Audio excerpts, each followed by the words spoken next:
Halo, Assalamualaikum. Waalaikumsalam. Mohon maaf, Pak. Iya. Saya mau minta waktunya sebentar. Kira-kira mengganggu apa tidak ya? Enggak. Gimana Pak tadi hasil check up-nya? Ya, alhamdulillah.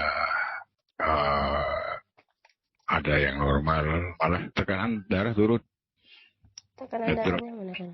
Iya. Jaga kesehatan ya Pak. Iya. Begini Pak, terkait dengan tugas saya yang kemarin yang sesuai dengan rencana. Iya. Apakah Bapak bersedia untuk menjawab beberapa pertanyaan saya nanti? Insya Allah siap. Jadi gini Pak, saya dapat ada tugas tentang pengambilan keputusan sesuai dengan nilai kebajikan sekolah sebagai seorang pemimpin. Tentunya Bapak sebagai kepala sekolah pasti pernah mengalami suatu permasalahan, entah itu termasuk dilema etika atau bujukan moral.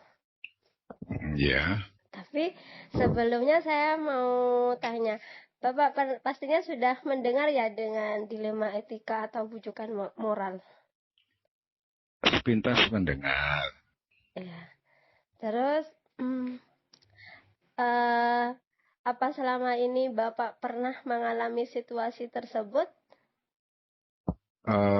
Sebagai seorang pemimpin di sebuah instansi pendidikan, tentunya pasti akan beragam kasus yang akan dihadapi. Baik itu kasus yang keduanya benar tapi saling bertentangan, yang dikenal dengan sebagai dilema etika, ataupun kasus yang salah satunya benar, yang lainnya salah. Kedua kasus tersebut harus dapat diidentifikasi dengan benar agar tidak ada kesalahan dalam pengambilan keputusan. Nah, cara saya untuk mengidentifikasi yang mana dari kedua kasus tersebut adalah dengan memahami masing-masing kasus. Tentu saja untuk memahami kasus-kasus tersebut, saya harus berkomunikasi dengan berbagai pihak yang terlibat. Setelah permasalahan sudah dipahami, maka saya perlu melakukan beberapa hal untuk bisa memetakan apakah kasus tersebut merupakan bujukan moral atau dilema etika. Jika kasus yang diidentifikasi lolos dari syarat-syarat tersebut, maka dipastikan itu adalah kasus dilema etika. Dan sebaliknya, jika syarat-syarat di atas tidak dipenuhi, maka itu adalah kasus bujukan moral. Itu menurut saya. Berarti untuk menentukan apakah itu termasuk dilema etika atau bujukan moral, berarti perlu diidentifikasi dulu ya Pak. Iya, mana yang perlu. termasuk salah satu dari keduanya. Nah, Iya. selama ini bagaimana Bapak menjalankan keputusan di sekolah, terutama untuk kasus-kasus di mana ada dua kepentingan yang sama-sama benar, yang sama-sama mengandung nilai kebajikan. Nah, untuk itu perlu dilakukan sebuah atau dibuatkan daftar pertanyaan identifikasi kasus. Syarat sebuah kasus merupakan dilema etika jika keduanya masalah yang berbenturan tersebut tidak melanggar hukum dan serta norma-norma yang berlaku atau menimbulkan ketidaknyamanan sosial. Oh, jadi dilema etika itu yang tidak berbenturan dengan norma ya, Pak? Ya, tidak terbentur dengan norma yang berlaku di tempat itu. Terus untuk selanjutnya langkah-langkah atau prosedur seperti apa yang biasa Bapak lakukan selama ini di sekolah? Untuk kasus dilema etika, saya akan mempertimbangkan kedua hal yang sama-sama benar tersebut membenturkan faktor apa atau pihak mana. Apakah kepentingan perorangan atau banyak orang, mengandung nilai-nilai kebenaran atau kesetiaan, rasa adil atau belas kasihan, ataukah berdampak untuk saat ini atau dan seterusnya. Suara hati dan nalar harus sejalan untuk memilih kebenaran yang paling kecil mudaratnya dan besar manfaatnya. Dengan mempertimbangkan kepentingan peserta didik, jika kasus itu berhubungan dengan peserta didik, berdasarkan pada prinsip berpikir berbasis hasil akhir, berpikir berbasis peraturan, dan berpikir berbasis rasa peduli.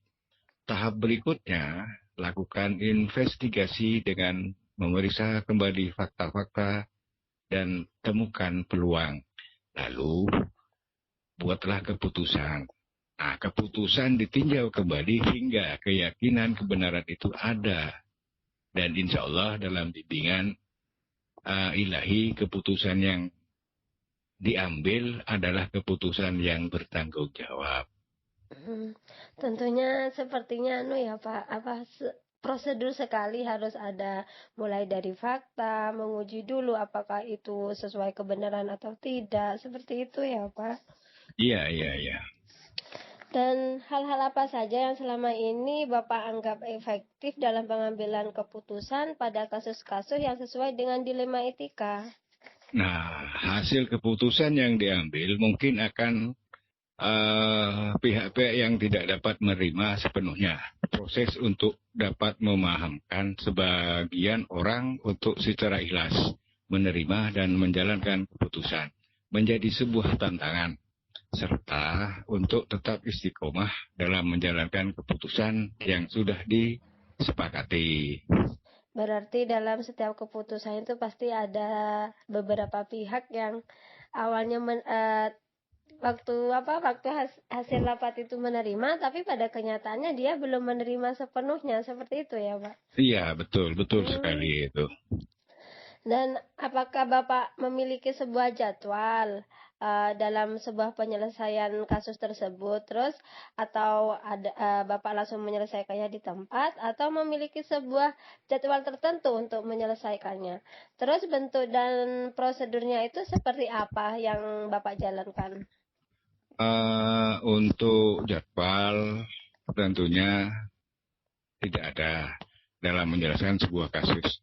Prioritas kasus mana yang perlu diselesaikan secepatnya tergantung dari jenis kasus dan pentingnya kasus tersebut diselesaikan secepatnya agar tercipta lingkungan sekolah yang sehat, kondusif buat semua warga sekolah. Nah, kan tidak ada jadwal tertentu ya, Pak? Tidak ada, ya.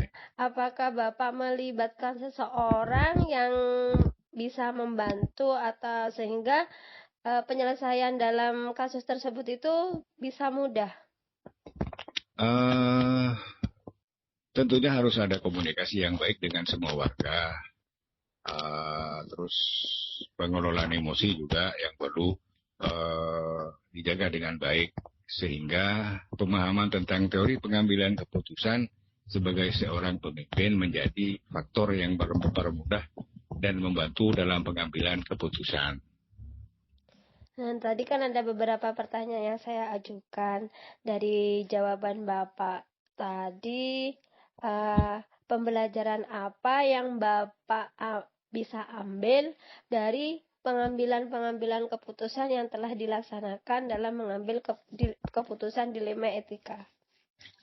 Dalam mengambil sebuah keputusan, maka perlu mengidentifikasi jenis kasus, harus bisa dilakukan lebih awal dengan melakukan pengujian, lalu lakukan pengujian benar, lawan benar, atau dapat menentukan paradigma apa yang akan kita pilih, sehingga keputusan ini bisa diambil sesuai dengan prinsip-prinsip yang tidak merugikan siswa atau beberapa pihak.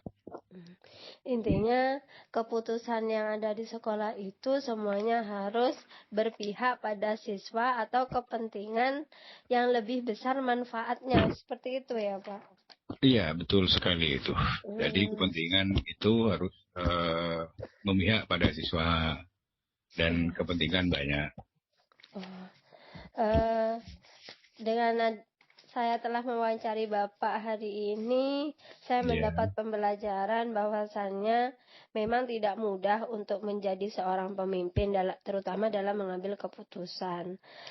Terutamanya keputusan yang termasuk dilema dalam mengambil keputusan, karena posisinya itu benar melawan benar, tapi harus memilih salah satunya. Iya. Terus ada yang perlu melibatkan teman-teman yang lain dalam mengambil keputusan, itu juga perlu. Iya. Mohon maaf ya Pak, saya cukupkan sekian hasil wawancaranya. Saya mohon maaf apabila ada perkataan saya yang kurang tepat atau untuk lebihnya saya ucapkan terima kasih karena Bapak telah menyempatkan waktu dan menjawab beberapa pertanyaan saya tadi. Iya. Semoga Bapak tetap dalam kondisi sehat, tetap jaga kesehatan. Terima kasih. Saya tutup dulu ya Pak. Terima kasih. Assalamualaikum warahmatullahi wabarakatuh. Waalaikumsalam warahmatullahi wabarakatuh.